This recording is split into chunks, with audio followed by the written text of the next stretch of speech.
Ito ang pinakabagong Honda Beat 50th Anniversary Edition version 3. At ito naman ang Honda Beat version 2. Ngayong araw ay gagawa po tayo ng specs and features comparison. Ano-ano nga ba ang nabago sa scooter na ito? Yan ang ating aalamin ngayon. Tara!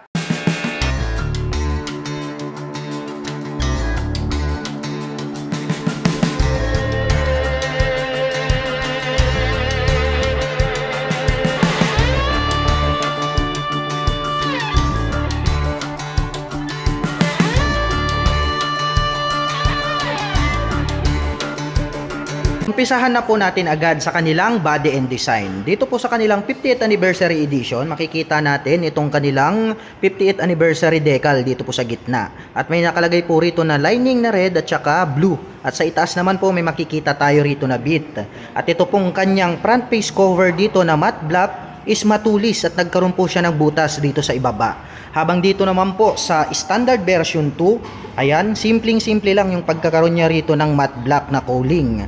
At dito naman po itong kanyang beat na decal, makikita natin dito. Well, ang laki na rin ng pagkakaiba. Dahil ito po, naka V-shape design siya.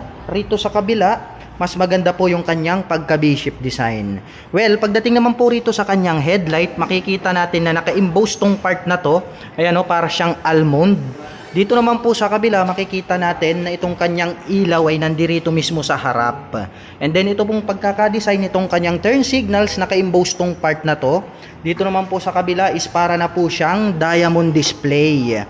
Well, kung ating titignan, very attractive yung pagkakadesign nitong dalawa. Pero ngayon, syempre, mas in-upgrade pa nila, mas pinaganda na po nila itong kanyang headlight design. Well, anyway, pagdating naman po rito sa kanyang handlebar cover, ayan o, napaka-pointed nung pagkaka-design nitong kanyang cover. Habang dito naman po sa kabila, ganun din. Pointed din pero hindi naman po ganun katulis. At the same time, yung ito pong kanyang visor na glossy black, makikita natin na the same lang din po rito sa pagkaka-design nitong kanyang cowling dito sa ibaba. Habang dito naman po sa kabila, pointed, so mas matulis na po siya. At the same time dito sa gitna, same lang din po sa itaas, nagkaroon sila ng Honda na logo hanggang rito sa kabila. And then pagdating naman po dito sa kanyang side cover, makikita natin, no, may nakalagay na Honda rito. At the same time, may FI na white color. Ganun din po, itong kanyang decal actually, paiba-iba naman yan depende dun sa color. So ang titignan na lang natin is yung pagkaka-design nitong kanyang side cover. Well, dito pointed po siya, matulis until here. So apple green naman yung kulay niyan. Pag kinonfere natin sa kabila, ayan, mas maganda na po itong bago. Kasi kung inyong mapapansin, nagkaroon na po siya ng cutaway design rito. Dito sa kabila is diretso lang po yung kanyang pagkakadesenyo. And then pagdating naman po rito sa kanyang front fender, so makikita natin, the same pa din itong kanyang pagkakadesign. So kulay lang yung pagkakaiba. Ayan, so same lang po sila ng front fender. At pagdating naman sa kanyang braking system, ito pong ating 50th anniversary ay equip po siya ng combi brake system. Habang ito pong ating standard version ay standard brake lang po siya. So ang pagkakaiba naman po noon, itong ating pinakabagong version 3, ang advantage po niya once po na pinihit natin itong kanyang rear brake, sasabay po ng bahagya itong kanyang front brake. Well, nakakapagbigay po yon ng balance na stopping power. Habang ito naman pong isa is standard brake lang po siya. So kailangan lang po nating mag-ingat, lalong-lalo na po sa mga sudden stop kasi nga baka mag-skid itong ating scooter. Pagdating naman po rito sa kanyang stock tires, ayan, mayroon po itong sukat na 80/90-14. So dito naman po sa standard version, silipin natin 80/90-14. So same lang din po siya. Pagdating naman po sa front telescopic fork, ayan, traditional telescopic fork na matte black. At dito naman po sa kabila, the same lang din mga KLM. And then pagdating naman po sa kanyang braking system, ito po ay equipped with rotor disc brake na single. So bilog po siya along with Nissin single pot caliper na matte black. So dito po sa kabila, the same pa rin. So parehong pareho. Pagdating naman po dyan sa kanyang mags, yon, ang laki na ng pagkakaiba mga KLM. So ito po para po siyang star design and then matte black yung color. Dito naman po sa kabila, so nagkaroon po siya ng white design and then dark gold color naman yung kanyang kulay. Well, mapunta naman tayo rito sa itaas. Titignan naman natin itong kanyang meter panel display. So ito po semi-digital yung kanyang pagkaka-design dito po sa kabila. Naka-semi digital lang din. Pero ang laki ng pagkakaiba mga ka-LM, nagkaroon lang po siya rito ng dalawang light indicator. Habang dito naman po sa kabila, nagkaroon po rito ng 4 na light indicator sa itaas. Well, more futuristic yung pagkaka-design nitong bago. Pagdating naman po rito sa mga button, nandito ang high beam, low beam, ang kanyang horn at turn signal selector. Sa kabila, the same lang din. Dito naman po sa kabila, nandito naman itong kanyang electric starter. Dito naman po sa ating 50th anniversary edition, the same lang din. Nandito naman po ang kanilang front brake at ang kanyang rear brake. Well, pagdating naman po rito sa harap, so parehas lang po sila na mayroong park brake lock. Well, dito po alloy yung kanilang ginamit, no, silver color. Dito po sa ating new model, ayan, no, matte black na po yung ginamit nila at napakahaba na. Well, more elegant yung pagkaka-design nitong bago. Well, ang advantage naman po nila pareho pagdating po dyan sa park brake lock, kapag kayo po ay napunta sa mga matataas na lugar or sabihin na lang natin na mabababa, kapag kayo po ay nagpark ay hindi na po dadaus-dos itong ating scooter mula sa pagkakapark. Well, balik naman tayo, mapunta naman tayo sa kanyang ignition. So dito po sa kanyang ignition, dito po sa 50th anniversary edition o itong pinakabago na version 3, nandito po itong kanyang ignition along with shutter lock key at ang kagandahan niyan, may nalagdag po rito na set button. So titignan natin sa kabila. Ayan, so normal lang po yung pagkaka-design. So makikita lang natin dito is yung key slot and then shutter lock button. So wala po tayong makikita diyan na seat opener. Unlike po rito sa pinakabago. Ayan, oh, napakaganda na talaga. And then pagdating naman po sa kanyang side pocket, dito may makikita po tayo rito na door. So just press lang po and then magbubukas na siya. So may makikita po tayo rito ngayon na power outlet. Ayan, so maglalagay lang po tayo diyan ng USB car lighter, pwede na po tayong mag-recharge ng ating mobile phone. Habang sa kabila naman, ang makikita natin dito is small side pocket na pwedeng paglagyan ng ating mga coins. At sa gitna, mayroon po itong utility hook. Sa kabila naman, ganun lang din. Mayroon po siyang utility hook.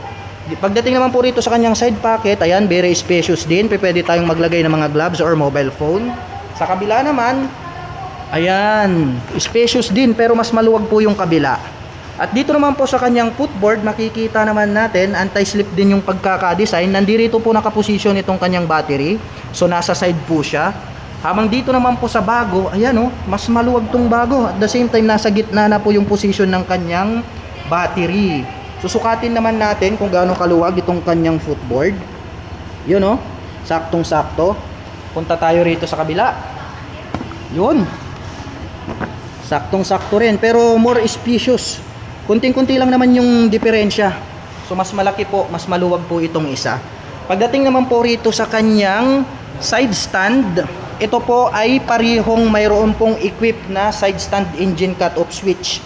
So pareho po silang mayroon yan. So ang advantage naman yan, once na naka-engage itong kanilang side stand, ay hindi po magi-start itong ating scooter. So meaning to say, hindi po siya tatakbo. So maiiwasan po natin na madisgrasya at dulot po niyang side stand.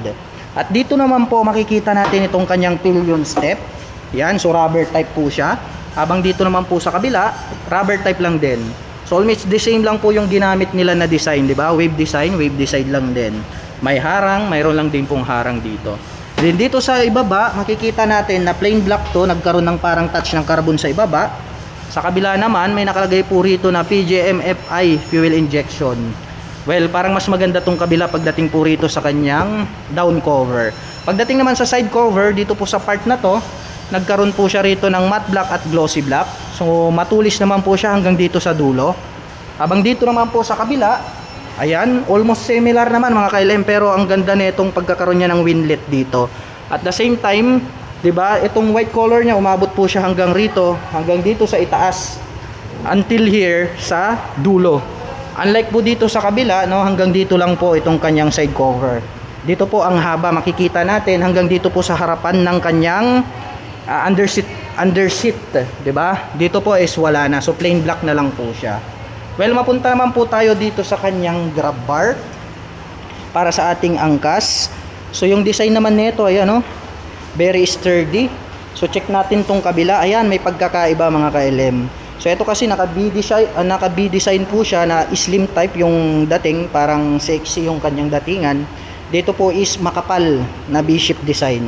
At pagdating naman po rito sa pagkaka-design ng kanyang tail light pointed, no? Mayroon ding pagkakaiba kasi ito pong kanyang main light is nahati na po at nagkaroon na po siya rito ng cover.